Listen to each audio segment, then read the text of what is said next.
At 26, I stared at my laptop screen, the glow illuminating my face as I finalized a client's logo. The familiar ping of an email notification sent a jolt through my fingers. My small Boston apartment suddenly felt colder, the walls pressing in as my eyes fixed on the sender's domain, Mitchell Foundation. My desk was cluttered with design drafts and coffee-stained sketches, evidence of my new life, my real life. I felt my heart hammering against my ribs as I hovered over the message. Mitchell Foundation Gala, Final Confirmations. I shouldn't have opened it. Yet my finger betrayed me, clicking before my brain could object. The glossy digital invitation materialized on my screen, a parade of familiar faces I once called family.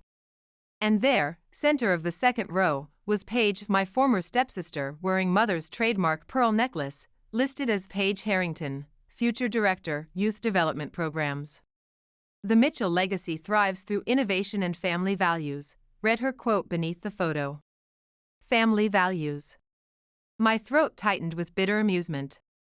My name wasn't there, of course. I'd been digitally cropped from the family portrait years ago. But at the bottom of the email, in the technical footer no one bothers to read, Vanessa M. archived contact.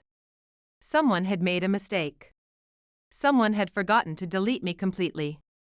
Damn it, I whispered, feeling the old wound reopen. My fingers trembled as I hit print, the flyer emerging from my ancient printer like a confession. That night, I unlocked the password-protected folder on my external drive labeled Evidence, Screenshots, Contract PDFs, Trust Clauses, all meticulously organized. Inside was my ace, a digital scan of my grandmother Lillian's original trust document with my name still clearly designated as beneficiary. They'd erased me from their family photos, but they'd overlooked my legal right to the legacy that was rightfully mine.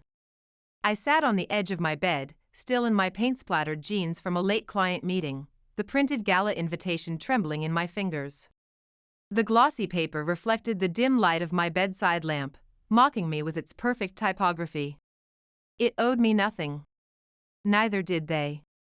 For years, I'd convinced myself I was done looking back, that I'd chosen my path, creativity, self-reliance, forward motion. But Paige's confident smile bore into me through the page, stirring a whirlpool of emotions I thought I'd buried. I pulled out the external hard drive from my desk drawer. My roommate had once asked if it contained client files. Not exactly. Inside, meticulously organized folders of screenshots, design mock-ups I'd created for the foundation, trust document PDFs I'd saved before they revoked my access, and a digital scan of my grandmother Lillian's portrait of me, the last person who spoke my name with pride rather than embarrassment. Then I found an email I'd never opened. Subject line, Ms. Vanessa Mitchell, Trust Amendment Draft. From the Mitchell Foundation Legal Department, dated 7 years ago. My hands shook as I clicked to open it. Attached were 2 PDF versions of a trust amendment, one with my name highlighted in red with strike-through formatting, and another where my name remained untouched. Status, pending final approval. I should have closed the laptop. I should have met my deadline for tomorrow's client presentation. But my phone lit up with a notification. Unknown number, they're announcing Paige as creative director at the gala. The position was originally created for you. Your grandmother's clause still legally binds them. You deserve to speak before they bury your designs too. M.W. My heart raced. M.W. Morris Walker. The foundation's former finance director who'd been quietly terminated the same year I was erased. The silence of 9 years cracked like thin ice. They thought they'd deleted my designs from their servers. They forgot some artists keep backups. I arrived at Mitchell Lake as dawn painted the water in shades of gold and lavender, the kinds of colors that used to inspire my childhood sketches. Family ski vacations. Holiday photo shoots. Heritage. Now, just reflections captured on my phone's camera through a rental car window, and a rental cabin with a lockbox code texted to my phone. I told no one I was coming. The trees and water remembered my presence, even if the people pretended not to.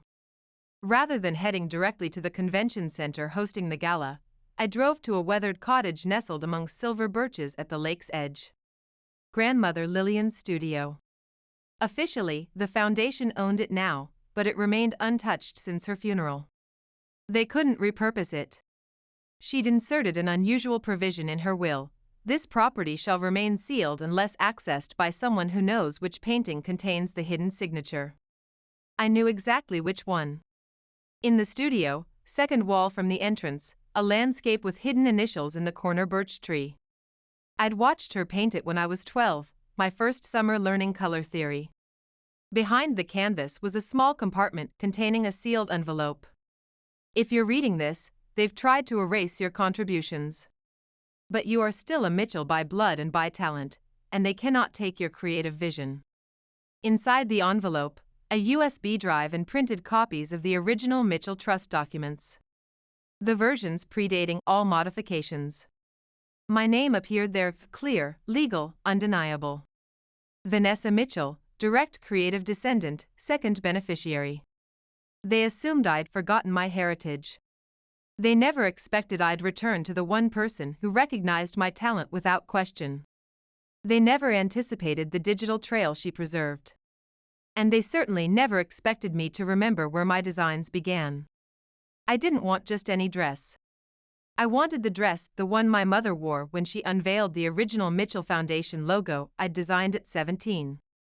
The one captured in the design magazine spread that once hung framed in my college portfolio before they credited Paige with the concept.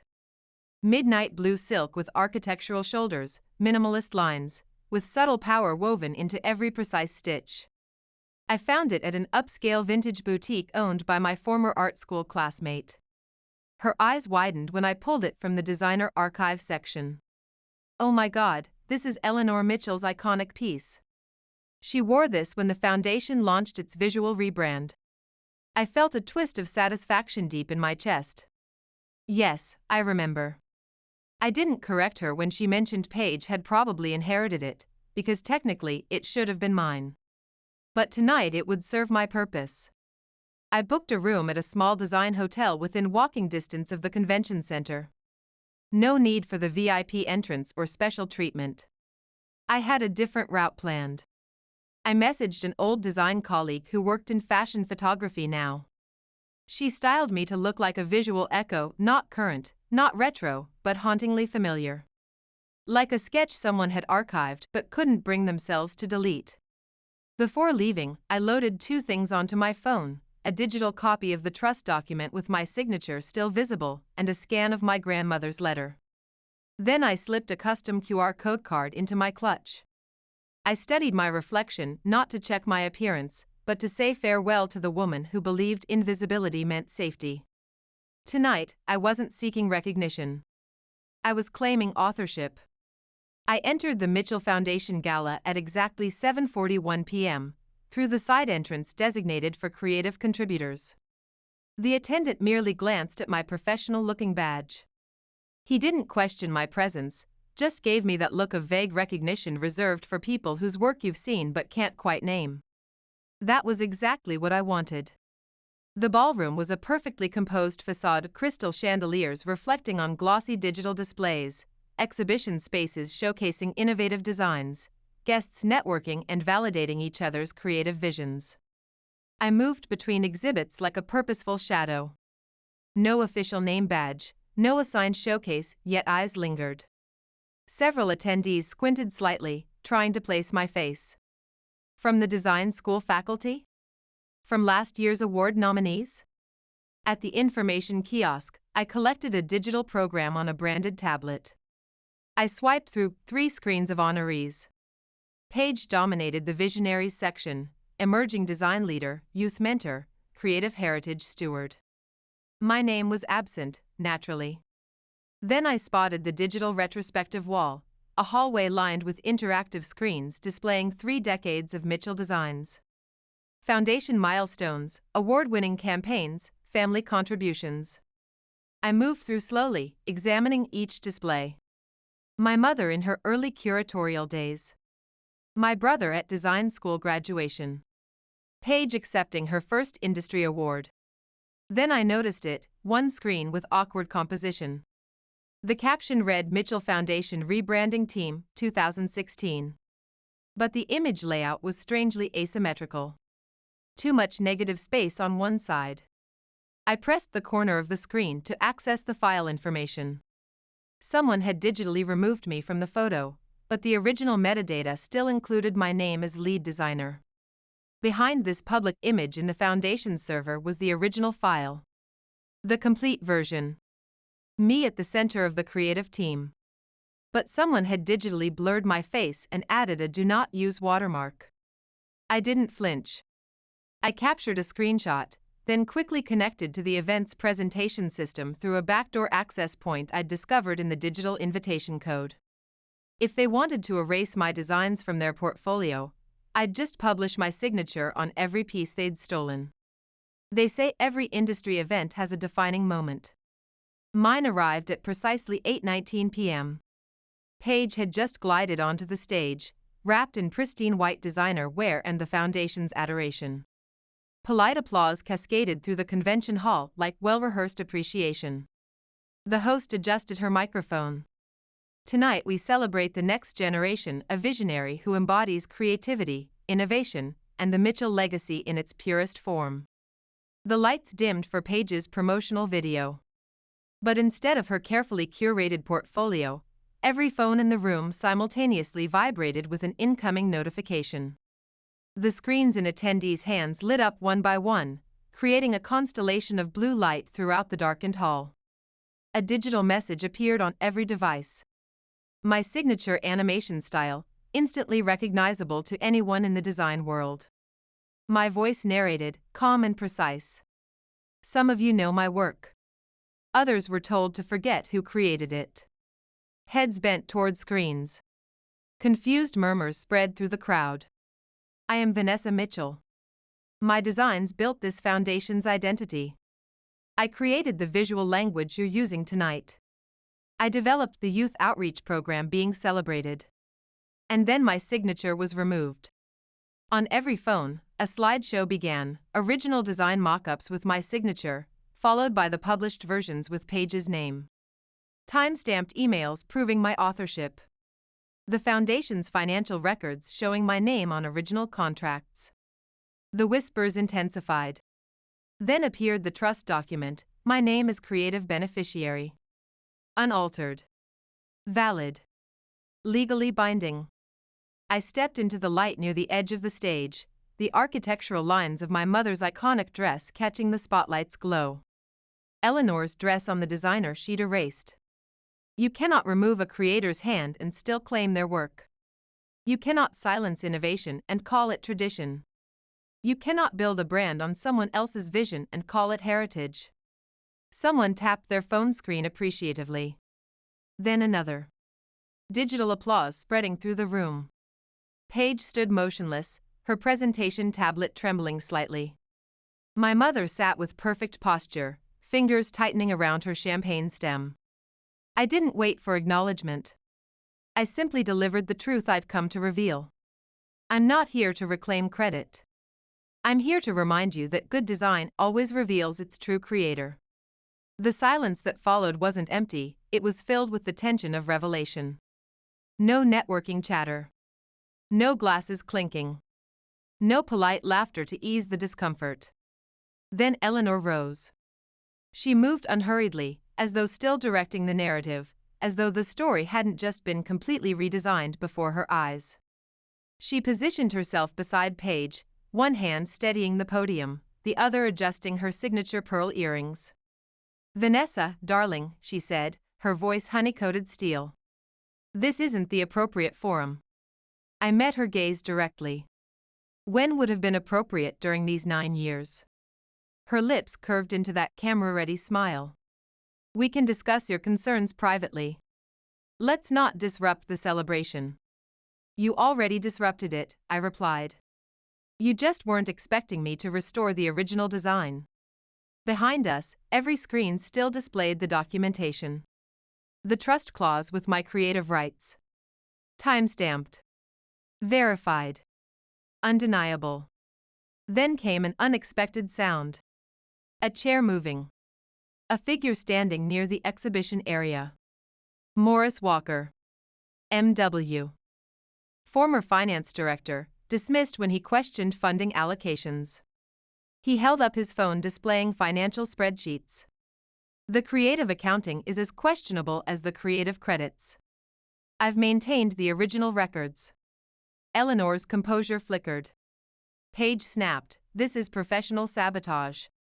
She's just jealous of our success." I remained perfectly still. I'm here for attribution. Recognition followed naturally. A gallery curator rose from her seat in the front row. Then a design professor near the emergency exit. And finally, a wave of people began tapping approval reactions on their screens. Not for Paige this time. Not for the Mitchell name. It was for creative integrity. And creative integrity didn't arrive with networking opportunities or endorsement deals. It came with documentation. With timestamps. With digital signatures. Not a corporate apology. A professional reckoning. The morning after the gala, my phone buzzed relentlessly before I'd even opened Adobe Illustrator. Unknown numbers. Text notifications. Email alerts. Repeat. By midday, my notification center showed 11 missed calls. 9 from my mother's private line. The first voicemail maintained professionalism. "Vanessa, it's Eleanor. Let's discuss last night's unfortunate misunderstanding privately." The next message, "You can't possibly understand the institutional pressures we faced. Your father believed separating you from the foundation was the cleanest solution for everyone involved." By the 6th message, her composure cracked. "You weren't the only one who suffered when you left, you know." I didn't respond. My brother Tristan sent an email instead. No subject line, no message text. Just a legal document attachment. Cease and desist. Apparently reclaiming creative attribution was now considered tortious interference. Paige? She bypassed legal channels completely. She went straight to social media, a professional headshot in a pristine white blazer captioned, "True talent stands on its own merit rather than borrowed history." Hashtag Mitchell Legacy, hashtag Design Excellence. Thousands of engagements. One strategically pinned comment, "Interesting how some designers only appear when there's recognition at stake." That gem from her marketing director. But their digital damage control became irrelevant when, 24 hours later, an anonymous data repository appeared on a public design forum, Mitchell Foundation Design Ethics. Inside, email threads revealing plagiarism, expense reports showing misappropriated grant money, fabricated invoices for creative consultants who were actually Paige's friends. Someone had published the receipts. And it wasn't me. Morris Walker, or someone with similar access, had finally pressed share. I didn't need to defend myself. I simply needed to let their deception become visible in proper lighting. In the background, my mother's 12th voicemail, "Vanessa, please. The board is discussing a full audit. You can prevent this escalation." I listened once, then archived. When I was 17, I used to sign my name on every mock-up and sketch, practicing my signature until it felt distinctly mine. Vanessa Mitchell. Not the intern. Not Eleanor's daughter. Not a credit to be erased from final publications. Just my authentic creative voice. 9 years later, I registered it as a business entity. The Vanessa Foundation. Not Mitchell. Not affiliated with. Simply Vanessa. A non-profit supporting young designers whose creative voices had been silenced, exploited, or conveniently uncredited. The website launched exactly 1 week post-gala. I declined their offered position on the creative board. Didn't acknowledge the press statement they issued about the Mitchell Foundation's creative restructuring and reattribution process. Ignored the email from their legal team proposing a settlement and revised credit arrangement. I didn't want the position. I wanted my signature to represent integrity, not institutional approval. I copied the digital key from my grandmother's USB drive to my own secure cloud storage. I purchased her lakeside cottage outright, not as a Mitchell beneficiary, but as an independent designer establishing a creative retreat. I created a single image for the Vanessa Foundation homepage, a digital rendering of my grandmother's paintbrush, the one she'd given me on my 13th birthday, with her inscription, Vision First. Beneath it, I placed a simple statement: some creative legacies emerge from silence, others are reclaimed through authenticity. No comments section. No hashtags. No faces. Just the manifesto. Because artistic credit can be removed, but creative identity? That's developed through process. And I didn't develop mine through compliance. I earned it by surviving the erasure and designing my signature more boldly than they ever anticipated. 3 months after the gala, the Mitchell Foundation unveiled a completely redesigned visual identity. No press release acknowledged my original concepts. No attribution. Just brand evolution. Visual realignment was their preferred terminology. Paige quietly transitioned to an advisory role, no public scandal, simply pursuing independent creative projects. Eleanor gave an exclusive feature interview to Design Monthly. She wore a subtle gray suit, posed in her carefully styled home office, and explained with practiced composure, creative differences are part of every institution's growth. Our foundation has always embraced evolution. I offered no correction. Released no counterstatement. Had no need to. I had moved beyond their narrative, not invisible, not forgotten, simply creating independently. They could maintain the Mitchell brand.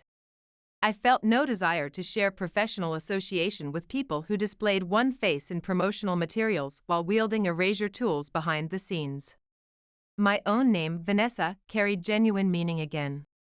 And it resonated more powerfully without their attachment. I gave my grandmother's watercolor set to a young artist named Zara, the first grant recipient from the Vanessa Foundation. She addressed me as Ms. Mitchell. I smiled gently, shaking my head. Just Vanessa. That's what they fundamentally misunderstood. I never wanted their corporate title. Didn't require their boardroom seat. Had no interest in industry accolades or networking connections. I simply wanted my creative identity recognized. Now that I had reclaimed it, I didn't need validation. I could create quietly, and my signature would still be visible. The gala controversy faded. The foundation rebranded. The design community moved to new discussions. But creative integrity? That remained. Not the forced silence they used to control my work. The intentional focus I chose. Some mornings I still wake up thinking I'm 17, that if I submitted a new portfolio, they might welcome my vision. But they wouldn't. And that's perfectly fine. Because I no longer need their approval for my designs. I've built my own studio. Last month, I led a workshop at a local art college, not a prestigious design conference, just a modest classroom filled with students clutching sketchbooks and digital tablets, absorbing every concept like their careers depended on understanding. One student raised her hand, hesitant yet determined. How did you find peace with what happened? I considered carefully, then offered the honest truth. I didn't seek peace with them. I stopped allowing others to define my creative identity. That was always the fundamental issue. I was too innovative to follow tradition, too understated to demand recognition, too principled to compromise my vision. So they created a narrative without my contribution, and I permitted it. For a while. But creative silence has a deadline. Mine arrived dressed in iconic navy blue, standing in a room full of industry influencers, presenting evidence they believed would remain buried in archived files. They labeled me difficult, then called me determined. But they never acknowledged my creative authorship. Not until I compelled them to see my signature. So here it stands. My name is Vanessa Mitchell. And this? This is the final design they never expected me to present. They removed my signature. So I returned with my complete portfolio.